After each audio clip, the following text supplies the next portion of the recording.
They say you know when you know, so let's face it.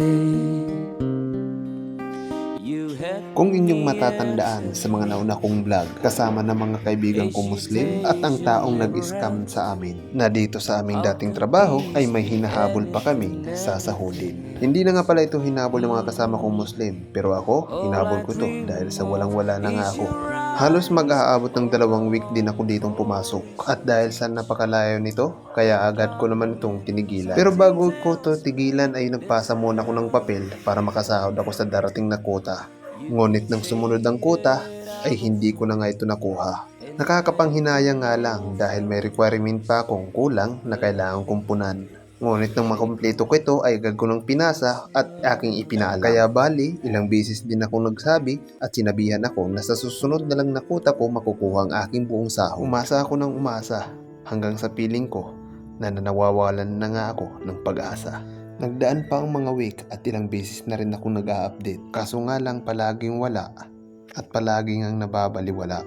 Hinahabol ko talaga ang perang ito dahil sa walang-wala talaga ako ngayon. Subalit parang feeling ko wala na talagang pag-asa na maibigay. Kompleto ang requirement ko, subalit maraming pasubali at marami pang hinihinging gawin kahit nagsabi ng ibibigay na nila ito ng buo.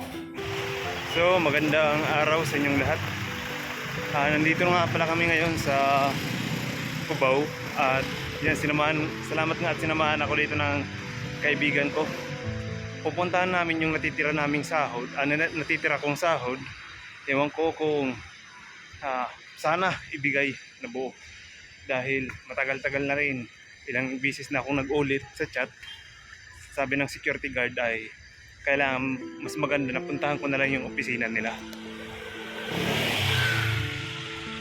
Maganda nga at makulimlim at hindi maaraw.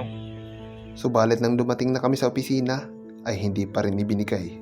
Dahil lang sabi, sa susunod na lang naman daw na quota. Nakailang beses na rin na quota, kaya mag-aantay na naman ako ng kalahating buwan para makita at makuha ang sahod. Kaya nang dumating ang kalahati ng buwan ay in-update ko na para makuha ko na ang kabuuan ng aking sahod. Subalit in-update na naman ako na gumawa na naman daw ako ng clearance. At sa ngayon ay nakapagawa na nga pala ako ng clearance sa mahigit 2 buwan na pag-aantay ng sahod na yan. Subalit ang nangyari, hanggang scene na lang tayo sa chat. They say you know when you know, so let's face it. You had me